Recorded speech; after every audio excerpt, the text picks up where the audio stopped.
السلام علیکم ورحمۃ اللہ وبرکاتہ۔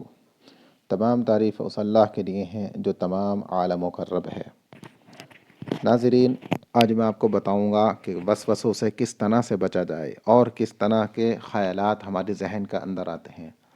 حدیث کا اندر آتا ہے، حضرت عبداللہ بن مسعود رضی اللہ عنہ فرماتے ہیں کہ یا رسول اللہ، بعض اوقات اس طرح کے خیالات آتے ہیں، یعنی کفر کے، شرک کے اور دوسری طرح کے، تو آپ صلی اللہ علیہ وسلم نے فرمایا کہ یہ ایمان کا حصہ ہے۔ اسی طرح ایک اور صحابی تشریف فرماتے اور انہوں نے بھی آپ صلی اللہ علیہ وسلم سے یہ فرمایا کہ یا رسول اللہ، ہمیں تو اس طرح کے خیالات آتے ہیں کہ زبان سے بیان کرنا تو دور کے بعد ہم جل کر کولا ہو جائیں، یہ زیادہ بہتر ہے، یعنی اس کو زبان سے ہم بیان نہیں کر سکتے، اس طرح کے خیالات ہمارے دل کے اندر آتے ہیں اور وسوسے آتے ہیں۔ تو آپ صلی اللہ علیہ وسلم نے فرمایا کہ یہ ایمان کا حصہ ہے۔ لیکن ایک صحابی حضرت عثمان بن العاص رضی اللہ عنہ فرماتے ہیں کہ یا رسول اللہ، جب میں نماز پڑھتا ہوں تو شیطان میری نماز میں، میری قرات میں بہت پریشانی کھڑی کر دیتا ہے۔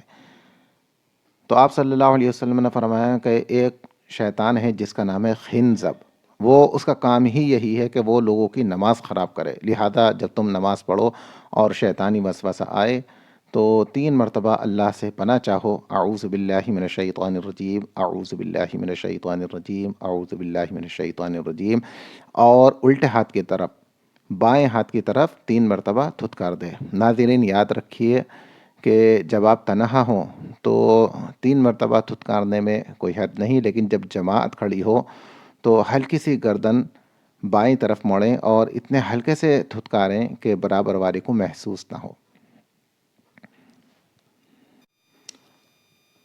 یاد رکھیے کہ وسوسوں کا آنا، شیطانی خیالات کا آنا، یہ ایمان کا حصہ ہے۔ آپ صلی اللہ علیہ وسلم کی حدیث جیسے کہ میں نے ابھی آپ کو سنائی۔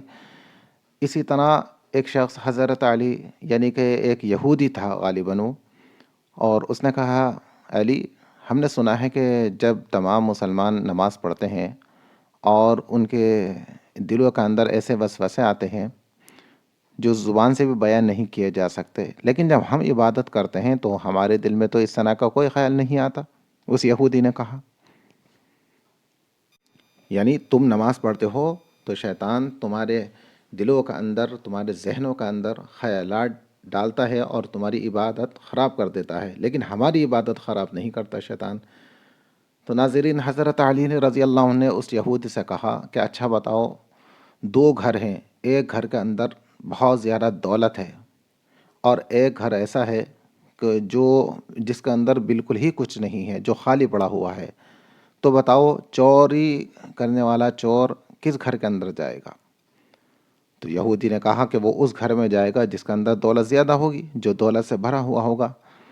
تو آپ نے فرمایا کہ یہی حال ایمان کا ہے کہ تمہارے دل جو ہیں وہ ایمان سے خالی ہیں، لہذا شیطان کا وہاں پہ کام کیا، شیطان تو وہیں جاگا جہاں ایمان کی دولت ہو۔